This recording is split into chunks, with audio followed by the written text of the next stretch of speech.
ठीक है क्लास, आइए क्वेश्चन नंबर 5 देखते हैं। हमें बताया गया है कि दो क्वाड्रिलैटरल्स ABCD और EFGH सिमिलर हैं।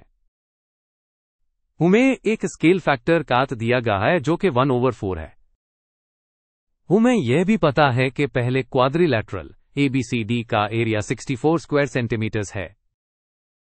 हमारा काम दूसरे क्वाड्रिलैटरल EFGH का एरिया मालूम करना है। तो आइए स्टेप 1 से शुरू करते हैं। यहां हम सिर्फ वो सारी इंफॉर्मेशन लिख रहे हैं जो प्रॉब्लम में दी गई है। पहली बात, दोनों क्वाड्रिलैटरल सिमिलर हैं। दूसरी, पहली फिगर का एरिया जिसे हम A1 कहेंगे 64 सेंटीमीटर स्क्वायर्ड है। तीसरा, स्केल फैक्टर का पहली फिगर से दूसरी फिगर तक 1/4 है। और आखिर में जो हमें मालूम करना है वो दूसरी फिगर का एरिया है जिसे हम A2 कहेंगे। अब स्टेप 2 के लिए यह एक बहुत अहम कॉन्सेप्ट है। ज्योमेट्री में एक थ्योरम है जो सिमिलर फिगर्स के एरियाज को कनेक्ट करता है। यह बताता है कि उनके एरियाज का रेशियो उनके स्केल फैक्टर के स्क्वायर के बराबर होता है। याद रखें, स्केल फैक्टर के उनकी करस्पॉन्डिंग साइड लेंथ्स का रेशियो होता है।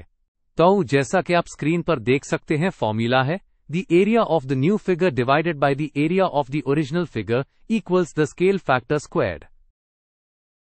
हमारे प्रॉब्लम के लिए इसका मतलब है A2 divided by A1 is equal to K squared. इस फॉर्मूला को जरूर याद कर लें, यह बहुत काम आता है। अब चलते हैं स्टेप 3 की तरफ। यह एक सीधा सा सब्स्टिट्यूशन है। हम वही फॉर्मूला लेते हैं जो हमने अभी डिस्कस किया, A2/A1 इक्वल्स K स्क्वायर्ड, और यूएस में वो वैल्यूज डालते हैं जो हमें मालूम है।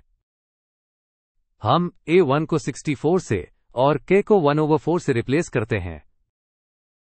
तो हमारी इक्वेशन अब ऐसी दिखती है, A2 divided by 64 is equal to the quantity 1/4 squared. Step 4 में हम इक्वेशन की राइट साइड पर वैल्यू कैलकुलेट करेंगे। हमें 1/4 का स्क्वायर मालूम करना है।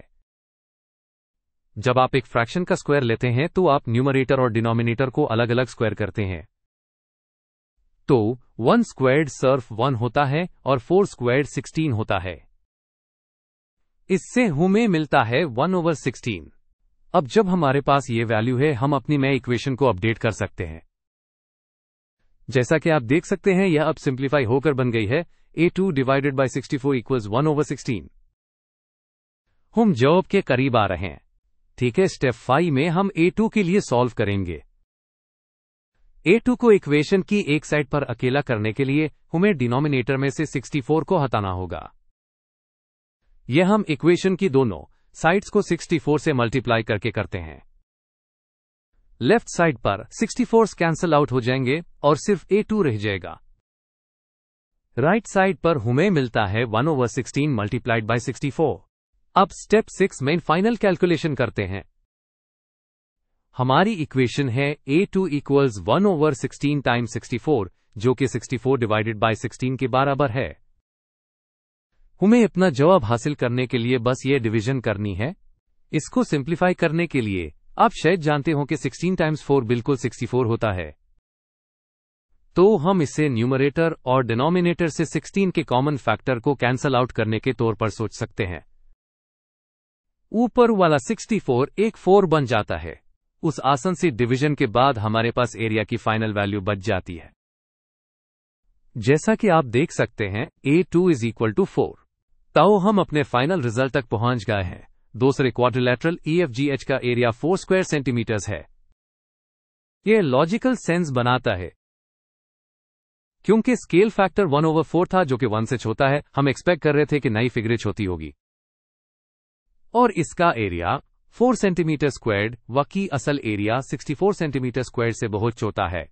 एक आखिरी चीज, आइए इस इंपॉर्टेंट नोट को देखते हैं। आपको इस प्रॉब्लम के दूसरे सॉल्यूशंस मिल सकते हैं जिनका जवाब 1024 आता है। यह गलत है। यह गलती आमतौर पर फॉर्मूला को गलत सेटअप करने से होती है। सही रिलेशनशिप यह है कि एरियाज का रेशियो स्केल फैक्टर का सितारा स्क्वायर सितारा होता है, जो कि बिल्कुल वही है जो हमने 4 सेंटीमीटर स्क्वायर्ड का सही जवाब हासिल करने के लिए किया।